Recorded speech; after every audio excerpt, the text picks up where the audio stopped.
গৌৰৱ গগৈ পত্নীবাৰু সঁচাকৈ পাকিস্তানৰ এজেণ্ট নেকি? আপোনালোকে হয়তো শুনি আচৰিত হ'ব। যোৱাকালি প্ৰাক্তন সভাপতি ৰিপুণ বৰাই সংবাদ মাধ্যমৰ আগত যিখিনি কথা ক'লে এতিয়া শুনি সকলো আচৰিত হ'ব। নমস্কাৰ বন্ধু বান্ধৱীসকল, মই মৰমী। মোৰ ইউটিউব চেনেলটোলৈ আপোনালোক সকলোকে স্বাগতম জনালোঁ। আশা কৰোঁ আপোনালোকৰ সকলোৰে ভাল।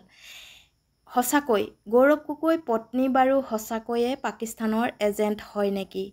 আমাৰ সকলোৰে মৰমৰ হিমন্ত বিশ্ব শৰ্মায়ে কেইবাদিনৰ পৰাও গৌৰৱ গগৈ পত্নীৰ পাকিস্তানৰ এজেণ্ট বুলি কৈ থকা শুনিছোঁ আৰু সেইটোৱে সত্য বুলি এতিয়া প্ৰমাণিত হৈছে।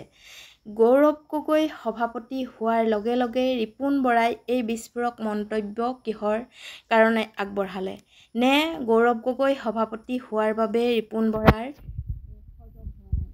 যেনেকৈ হিমন্ত বিশ্ব শৰ্মাই তৰুণ গগৈদেৱৰ পৰা সকলো শিকি তৰুণ গগৈদেৱক যেনেকৈ লাথ মাৰিলে, ঠিক ৰিপুণ বৰায়ো তেনে এটা কাম কৰিবলৈ গৈছে নেকি? আমাৰ বহুতো প্ৰশ্ন হয়। যি কি নহওক, গৌৰৱ গগৈয়ে যদি পাকিস্তানৰ এজেণ্ট কৰিছে তেনেহ'লে ভুল হৈছে।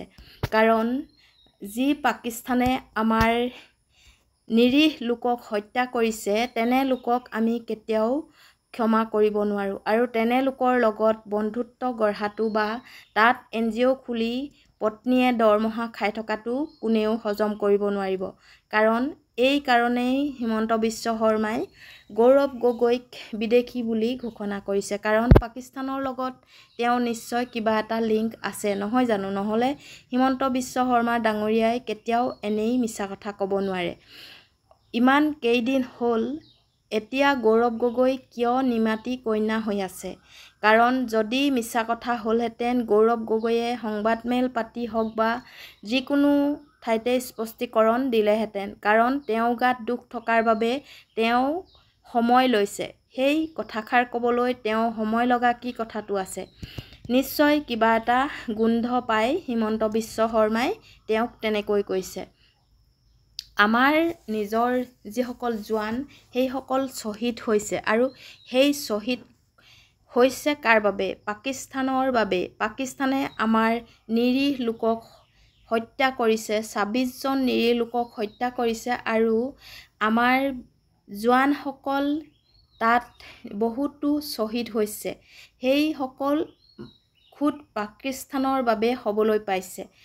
সেই শত্ৰুৰ লগত মিতিৰালি কৰাটো গৌৰৱ গগৈ সঁচাকৈয়ে বহুত ডাঙৰ অপৰাধ হৈছে। যি নেকি পাকিস্তানৰ বিষয়ে এটা শব্দ বা এটা বাক্য কোৱাৰ লগে লগে গ্ৰেপ্তাৰ কৰিছে, তেনে ডাঙৰ মানুহ এজনে ইমান ভুল এটা কেনেকৈ কৰিব পাৰে?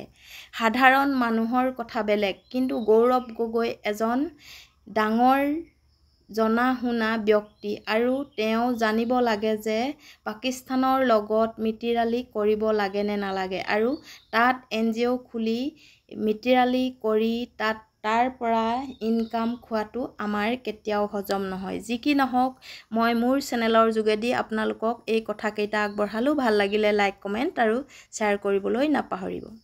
আজিলৈ আহোঁ তেন্তে। যিসকলে মোৰ চেনেলটো ছাবস্ক্ৰাইব কৰা নাই, ছাবস্ক্ৰাইব কৰি কাষতে থকা বেল আইকনটো ক্লিক কৰি দিবলৈ নাপাহৰিব। ধন্যবাদ।